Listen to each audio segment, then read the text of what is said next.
Bienvenue à toutes et à tous sur cette vidéo. Aujourd'hui, on va parler d'un jeu qui est un super jeu qui s'appelle Avalon de Don Eskridge.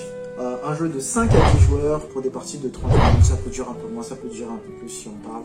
C'est dans la même famille que le loup-garou, sauf que pour moi, il corrige un très gros défaut que le loup-garou a, c'est que quand on meurt en premier et quand on est un steak sans pouvoir, et ben on se fait chier pendant toute la partie. Et ça m'est arrivé à plusieurs fois. Voilà, même si j'adore le loup-garou, ce jeu-là, depuis que j'ai découvert, pour moi, c'est devenu mon go-to et on y joue vraiment à quasiment toutes les parties de jeux qu'on se fait toutes les soirées jeux, etc. Ce jeu-là va être proposé. C'est pas cette même édition que j'ai. Moi, j'ai une autre édition. Je l'avais acheté en anglais parce que je l'ai acheté aux États-Unis, mais je l'avais trouvé en version française sur Amazon, donc je l'avais offert à des amis à moi en version française. Et maintenant, je la retrouve plus. J'en avais commandé une sur Amazon, elle arrivait en version anglaise, mais elle avait plein de cartes en double, donc c'était du coup injouable parce qu'il n'y avait pas le nombre suffisant de joueurs méchants.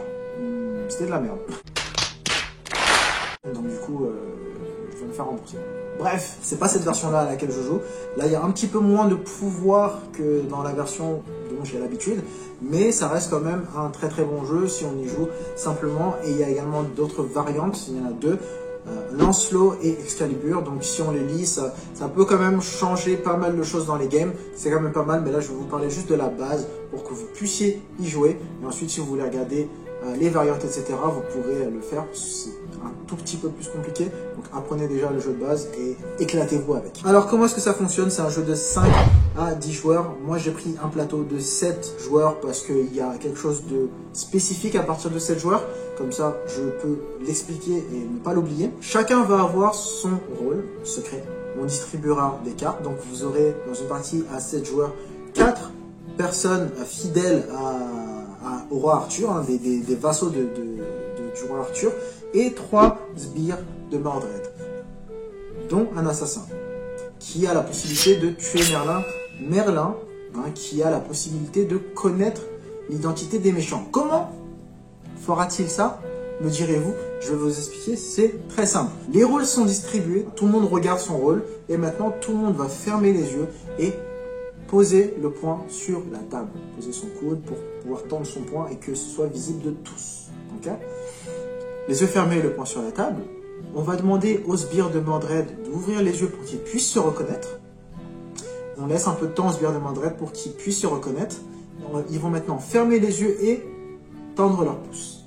Une fois que les sbires de Mordred vont tendre leur pouce, Merlin pourra ouvrir les yeux pour voir qui sont les sbires de Mordred. Okay? Les sbires de Mordred pourront ensuite fermer leur poing. Merlin pourra fermer les yeux. Tout le monde aura les yeux fermés, le poing fermé sur la table. Maintenant, tout le monde pourra ouvrir les yeux. Donc c'est comme ça que Merlin connaît l'identité des sbires de Mordred. Maintenant, ce à quoi il faut faire attention de la part de Merlin, c'est de ne pas se faire repérer par les sbires de Mordred. Il doit indiquer avec finesse et en étant peut-être un petit peu vague et pas si obvious, pas si évident que c'est lui, Merlin, qui sait la vraie identité des sbires de Mordred, pour aider les vassaux du roi Arthur à arriver à la victoire. Mais s'il se fait repérer au cours du jeu, à la fin, Merlin pourra toujours se faire assassiner et les sbires de Mordred vont quand même gagner. Je vais vous amener un peu dans le déroulé d'une manche pour que vous puissiez voir comment ça se joue. La personne qui aura la couronne sera du coup le roi Arthur et il va devoir décider et nommer une équipe pour partir en mission. À vous de voir si vous voulez le faire normal, si vous voulez le faire en roleplay, vraiment libre à vous. Vous verrez ici le nombre de personnes qu'il y a et le nombre de personnes qui est censé partir en mission. Donc pour la première mission, vous allez devoir désigner 2 personnes. Vous désignez des personnes en donnant ces petits boucliers. Vous les donnez à 2 personnes en particulier. Hop. Et tout le monde aura ça devant lui pour pouvoir voter pour ou contre l'équipe qui aura été sélectionnée. Une fois que l'équipe est faite, chacun, au bout de 3, on va compter 1, 2, 3, et on doit voter si oui ou non on approuve la composition de l'équipe. Si on approuve à la majorité, l'équipe part. Si on n'approuve pas à la majorité, l'équipe ne part pas, on passe au joueur d'après. S'il y a égalité, c'est à la personne qui a composé l'équipe de décider si l'équipe part ou non. Donc maintenant, une fois que l'équipe a été approuvée, on va donner une carte succès et échec à chaque joueur de l'équipe. Là, juste pour l'exemple, j'en ai sorti que 2, mais vu qu'il y a 2 joueurs, il va en avoir 4. Chacun aura une carte succès, une carte échec. Du coup, les vassaux du roi Arthur ont l'obligation de voter pour le succès de la mission. Ils n'ont pas la possibilité de voter autre chose que pour le succès de la mission. Les sbires, de l'autre côté, eux, ont la possibilité de voter pour le succès de la mission ou bien pour l'échec de la mission. Ce faisant, un seul échec est suffisant pour faire capoter la mission. Un seul. Sauf à la mission numéro 4. Comme j'ai dit, c'est spécifique à 7 joueurs. À partir de 7 joueurs, il va falloir 2 échecs pour que la mission soit un échec. Mais sinon, sur toutes les autres missions, il suffit d'un seul échec mis par un sbire de Mordred. Pourquoi est-ce qu'ils ont la possibilité de faire les deux? C'est que tout simplement, ils doivent pouvoir se camoufler. S'ils devaient mettre des échecs obligatoirement à chaque fois, on saurait qui ils sont, on ne leur ferait plus confiance et on ne les emmènerait plus en mission.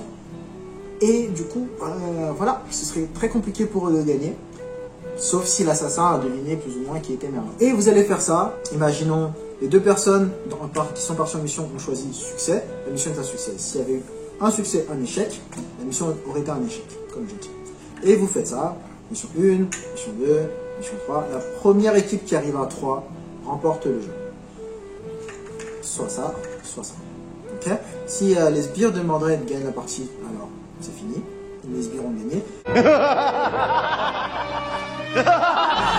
Si par contre, les vassaux du roi Arthur gagnent la partie, les sbires de Mordred ont un dernier essai, une dernière chance, grâce à l'assassin, sans se concerter. Il va devoir pointer du doigt la personne qu'il pense être Merlin.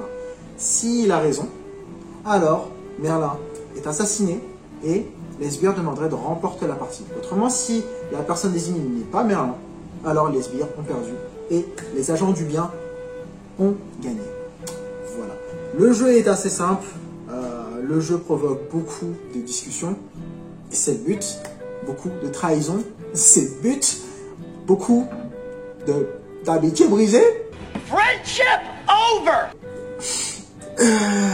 Ne pleurons pas, ne pleurons pas. Mais beaucoup également de masterclass qui peuvent être faites. C'est un jeu magnifique. Je continuerai d'y jouer. J'essaierai de retrouver la version à laquelle je jouais, qui avait pour moi un peu plus de fun, parce qu'il y avait beaucoup plus de personnages dans les sbires de Mordred qui avaient des capacités très intéressantes. En attendant, je joue avec ça, et c'est cette vidéo-là que vous verrez sur ce jeu-là, sur cette version, sur cette édition-là. J'essaierai de retrouver l'autre, parce que c'est à l'autre qu'on a le plus joué, et on se refera des parties, vous verrez. C'est très fun. En attendant, dites-moi, quel a été le plus gros katana qui vous a été enfoncé dans le dos par un de vos amis lorsque vous jouez à Avalon? J'adore, il y a des trucs comme ça. Ça me rappellera des bons souvenirs ou des mauvais souvenirs. Voilà. Merci d'avoir regardé la vidéo. Je vous dis à la prochaine. Prenez soin de vous et surtout, amusez-vous bien. Bon jeu à vous.